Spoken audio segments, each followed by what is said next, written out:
Peace everyone. Alright, this is another quite short book. Ophiolatreia, I think I've pronounced that right, or Serpent Worship by Hargreaves Jennings. So it looks like he's one of the Hindu gods on there. I don't know which one it is that they've used for front picture.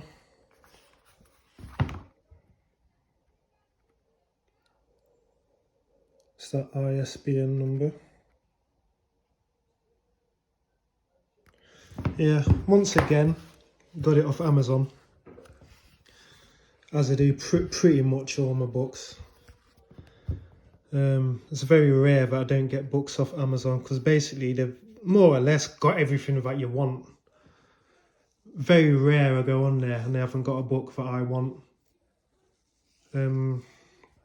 Sometimes I like to go into second-hand shops like Oxfam and stuff like that. Sometimes they've got some jewels in there for like pence, you know,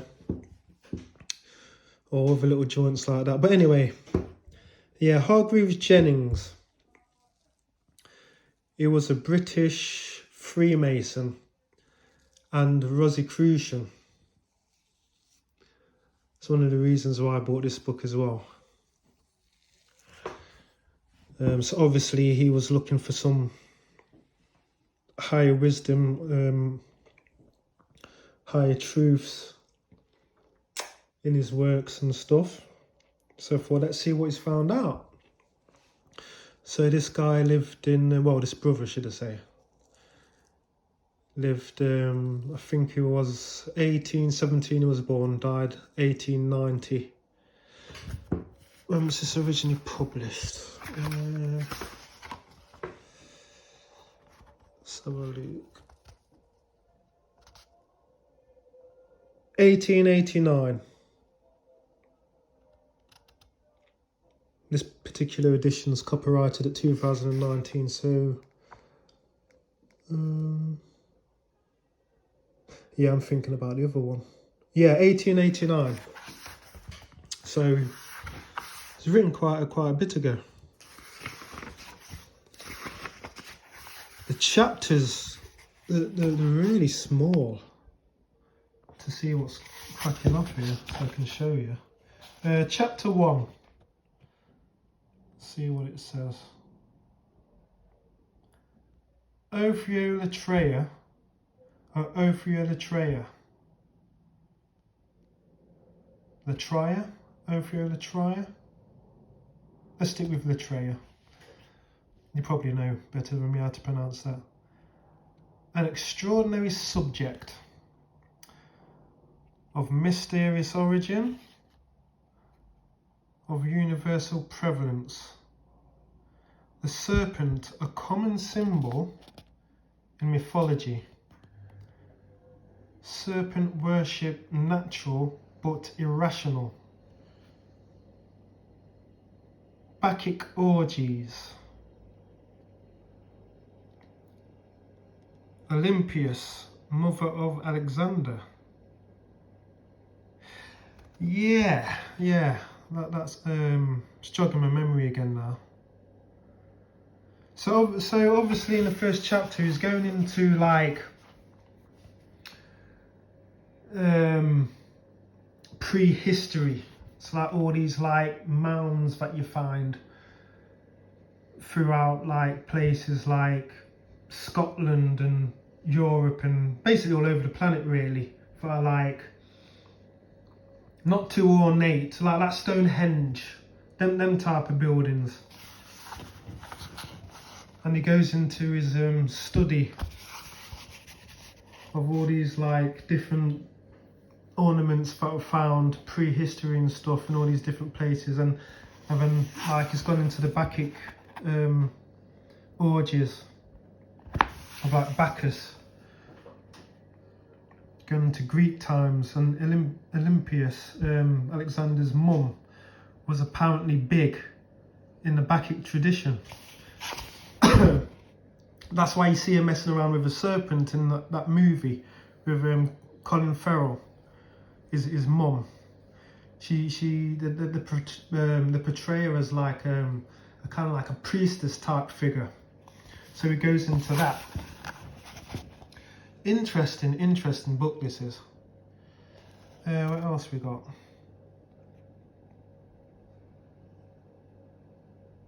Formutus, does that say? The Sacred Serpent. Asps. Saturn and his children.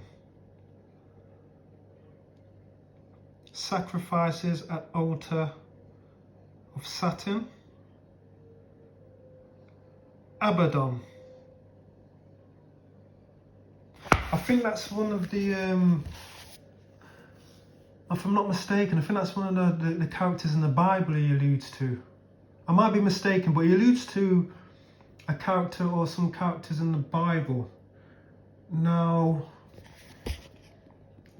I think the ab part he talks about through the etymology goes back to like an adder type thing in the older languages, or a name for like a serpent. So he shows you, going through all these different traditions, how they progressed from the older serpent worship, like Moses and the brazen serpent, and how the Israelites were hard to come off the old traditions because they were steeped into the older serpent worship and all that. And he gives his arguments for it and stuff within the book, within the book type thing. What did he say about Esther? I mentioned something about Esther as well, which pricked my ears up, because obviously Esther's in the Bible. One of the older names, well, from the older religions, is like Ishtar, which he goes into, and Astarte. And they all go back to these serpentine traditions. Let me have a look for another. It's hard to see because the writing's so small. That's only for the subdivisions of the chapter there. I mean, it's neither here nor there. You want the content really, don't you?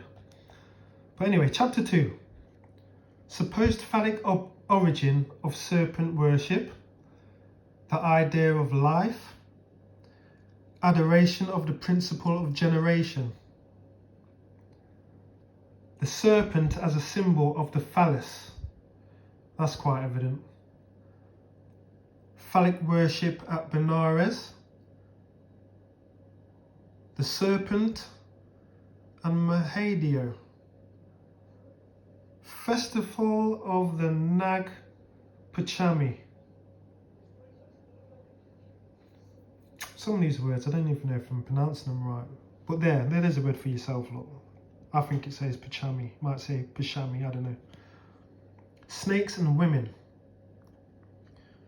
Phrases of phallic worship. Oh my God. Traces of phallic worship in the Camaion rock markings.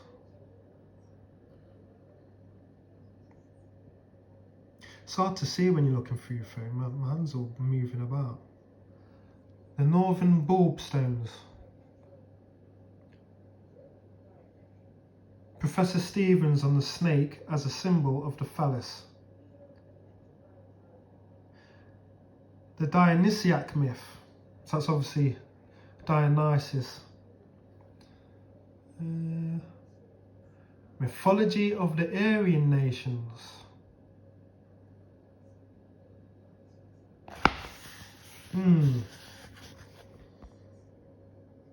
One of the things he goes into in this book that caught my attention was, I forgot what writer that he drew I drew on some historian. Who was it now? Was it one of them older Roman guys? It's either a Roman one or a Greek one. But basically, they were saying Ethiopians. It wasn't necessarily because it's a Greek word that they're drawing that name Ethiopian from. The Greeks didn't call it Ethiopians because it meant burnt face. In this book, he's saying that they called them Ethiopians because they worshipped a serpent god called Ath. And they were termed Ethiopians because they were votaries of this Ath. So basically followers of Ath.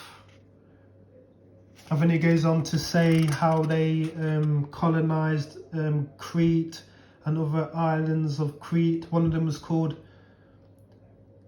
Heliopis, I think it was called. So very similar to Ethiopian, which was well known in the Greek world, how the African Ethiopians were the earliest around the Mediterranean.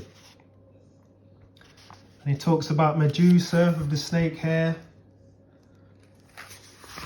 and Perseus being a word for the people.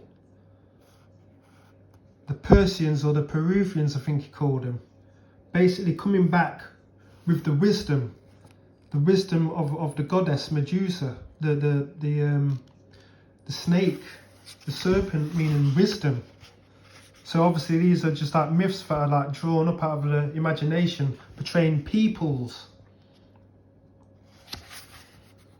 So basically, what the ancients, the historians, were basically saying that the Ethiopians were wise people.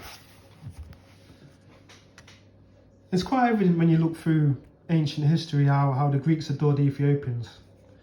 In the mythologies, the gods talk about how they travelled east every now and then to go and have feasts with the Ethiopians, because they were that divine. And Hercules going down the Nile to meet his family members and this, that and the other. So go and study it for yourself. Study all of this for yourself. So yeah, it's a very interesting book, this. Chapter 5. Let's have a look. The sun and fire as emblems.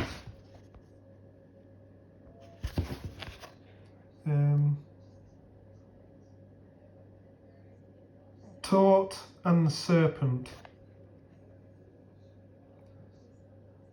The snake in Mexican mythology.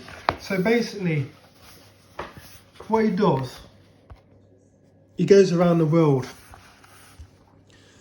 the Near East, Europe, into the British Isles. The Druids were known for their adoration of the serpent for wisdom and stuff. St. Patrick going into Ireland and chasing out the serpents. You know, it makes more sense now. The dragon as an emblem for Wales, which was like another way of portraying a serpent. Wyvern. If you're from England, you'll be what's the word I'm looking for? Oh, it's gone. But anyway, there's rivers. Well, I know of a river called Wyvern. Upon the river Wyvern. And he basically tells you what it is. A wyvern's like a dragon with 2 feet, like a walking dragon. So, you know, wise people at the time were called wyverns. You know. So you can pretty like put things together. Wyvern, wizard. You know what I mean? A wise person. Do you know what I mean? But yeah, sorry, I was saying, it goes all the way around the world, seeing and going into all sorts of different traditions, seeing all of this serpent worship, or within the buildings. You can see it in ancient Egypt with the serpent, you know, in front of the tiara and stuff. In Mexico, down the sides of the buildings over there. A very interesting book. Even when you watch Conan the Barbarian with old Arnold back in the 80s. The guy, I forgot that actor now that played the bad guy in there, the High Priest. What is his name? The brother who played the voice for Darth Vader. He's got green eyes. Anyway, him, I always thought to myself, that's interesting. Because back in them times, there wasn't much black people on TV anyway. And I thought to myself, why would I put this black guy as this high priest that's in charge of this like snake worship type thing? Now it all makes a lot more sense. They obviously knew, you know, the histories of it. But anyway, that's me and my thoughts. But you take from it what you will. It's a great read, this is. I'm going to get more of his books. They're all in my basket. Ophiolatreia, the Serpent Worship by Hargreave Jennings.